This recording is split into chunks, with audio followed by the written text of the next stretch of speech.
This is a final video to fix the Quiet Sidetone issue on your Corsair Virtuoso Max. And if your mic sounds fine, but you can barely hear your own voice in a headset, you are in the right place. Are you turning the sidetone on but still hearing almost nothing back, even at full volume? This problem happens because of hidden audio limits, software conflicts, firmware glitches, or small setting mismatches that block the sidetone level from working the way it should.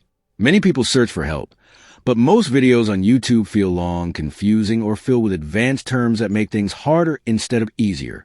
That is why in this video on Rexes, I will show you 4 proven methods that fix this exact problem, and I guarantee at least one of them will work for you, even if your sidetone feels completely broken.